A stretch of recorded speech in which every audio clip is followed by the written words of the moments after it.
come again, sir? Ngayon, mga kotsero, mukhang lumabas na. Lumabas na yung totoong intensyon kung bakit kailangan nilang gumawa ng peking skandalo. Peking skandalo. Bakit kailangan nilang magtanim ng intriga? Lumabas na ho ang katotohanan kung bakit. Bakit ho? You may ask? It's because gusto nilang isulong ang impeach BBM. It's time to impeach President Bongbong Marcos. Yan ang gusto talaga nila mangyari. This is the intention of all of these hulu-balu. This is the intention of all of these drama. Ipasa or ibaling ang issue ng impeachment from Sara Duterte to Bongbong Marcos. Gusto nila yung meron silang pagkakapitan na issue na pwede nilang sabihin na tama, panahon nang i-impeach si Bongbong Marcos dahil dito sa issue na to. Yun. Kaya nila in-expose yung blankong bycam. Yun na ho yun. Oo, sila na yung gumagawa ng ingay on behalf of Sara Duterte. Tingnan niyo si Sara, tahimik. Diba? Malamang nakakulong lang sa kwarto yan, si Sara Duterte ngayon. Oh, nakakulong lang yan sa kwarto, wala nang ginagawa yan. Pinagsabihan na yan ng tatay niya, umupo ka dyan, huwag kang gagalaw. Huwag kang magsasalita, huwag kang papapreskon. Tingnan niyo hanggang ngayon, walang preskon. Walang preskon, wala lahat. Umupo ka dyan, sa akin ka lang maikinig, wala kang gagawin. Malamang sa malamang. Oh. Maliban dun sa kanya mga scripted na na videos, nabalitaan niyo na ba si Sara? Wala. Kasi nga po, mga kotsero, baka napagsabihan. Ikaw ba naman, mga kotsero, may survey kang ganito, lumalagap ang trust rating mo, magpapanik ka lang talaga. Magpapanik kang talaga. Malaga pa ka eh. So, alam na natin, mga kotsero, kung bakit. Kung bakit may ganyan drama. So, impeach PBBM. O impeach Bongbong Marcos, sabi. Impeach Bongbong Marcos. Oo. May nakasulat pa sa ilalim, so basahin natin nakasulat. Basahin natin nakasulat.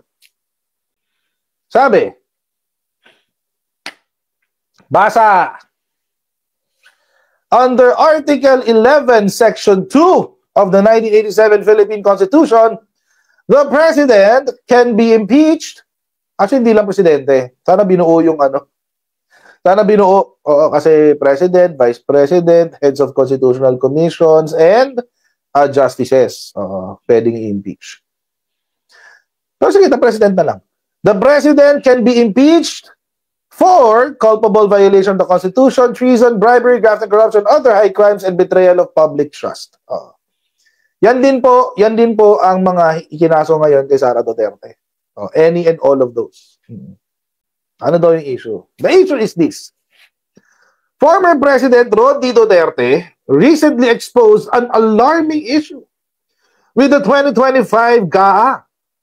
He pointed out that the bicameral committee report contained blank appropriations, an act that is illegal, as he asserts. Take note, ha? Take note. Sino ang nagsabing illegal? Rodrigo Duterte. Rodrigo Duterte lang. Ganda sana kung merong legal basis eh. Ganda sana kung merong basis sa jurisprudence. Ganda sana kung may ganun eh. Kaso mo, ang nagsabing illegal ay si Rodrigo Duterte. Marami naman sinasabing illegal yan eh. Kahit mga hindi illegal, sinasabi niya illegal eh.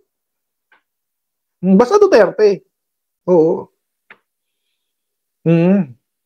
Supporting this claim, Congressman Isidro Ungab revealed on his Facebook page the specific line items with blanks. Uy! Sabi sa inyo kakampi na nila si Raul Manuel Kabataan Party List Representative Raul Manuel in an interview confirmed this, stating that they failed to thoroughly review the report due to time constraints. Ay, wow. Baka si Raul Manuel ang hindi nagbasa. Baka si Raul Manuel lang ang hindi nagbasa. Si Raul Manuel ba ang kabuuan ng House of Representatives? No. 300 members strong yan ang House of Representatives. Baka kasi hindi nagbasa si Raul Manuel. Tapos ngayon, yung mga DDS, paniniwalaan nyo yung mga sinasabi ni Raul Manuel. Akala ko ba kalaban niya yan dahil NPA yan? Maniniwala kayo ngayon sa sinasabi ni Raul Manuel? Di ba? First and foremost, mga Ojero, kung sinabi man yan ni Raul Manuel, it does not reflect on the institution as a whole. Baka kasi si Raul Manuel hindi nagbasa. Eh, ang dami-dami doon. Ang dami-daming miyembro ng Kamara. 300. So, ibig sabihin, dahil lang sinabi ni Raul Manuel na hindi niya nabasa, ibig sabihin, hindi nabasa ng kabuuan ng Kamara? No, it doesn't mean the same thing. Ngayon, kung hindi nabasa ni Manuel at hindi nabasa ni Ungab, by the way, both of them are not members of the BICAM committee. Hindi ko sila miyembro ng BICAM. Sino kaya mas may kredibilidad magsalita tungkol sa nangyari sa BICAM conference? Di yung mga naging miyembro. Yung mga naging miyembro. Okay. Puntaan ngayon natin yan. Punta kayo tayo sa kasunod. Ano sabi? Yan. Sabi, instead of categorically denying these allegations, the only defense Bongbong Marcos can offer is to claim that the former president is lying. What's even more notable is the deafening silence from both the House of Representatives and the Senate of the Philippines. Martin Romualdez, nowhere to be found. Chis Escudero had a useless press con. Saldico resigned. Grace po, no comment. Young guns, they're all gone. O yan. Pag-usapan ngayon natin to. First and foremost, nung sinabi ni PBBM that the president, the former president is lying, ay dahil sinabi ni Digong na kapag yung batas ay puno ng blanco, invalid yun. Di ba? Balikan natin yung sinabi. Balikan natin yung sinabi ni Digong. Ang sinabi ni Digong, kung ang batas ay merong blanks, invalid yun. Di ba yun ang sinabi ni Digong? Anong sinabi ng presidente? Ito yung batas. Walang blanco yan. You're lying.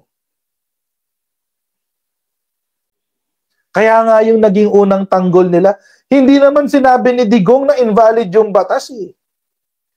Nagre-react lang siya sa sinasabi ni Ungab. See? Even Duterte knows he made a mistake. Even Duterte. Tingnan nyo, tahimik. Tahimik. Hindi nagre-react, di ba? Sinong kuda ng kuda? Si Ungab. Tahimik si Digong, di ba? Walang press con. Baka pinagsabihan ni GMA, manahimik ka dyan, umumpo ka dyan, huwag ka magsasalita. Pumalya ka na. Pumalya ka na, huwag ka na magsasalita.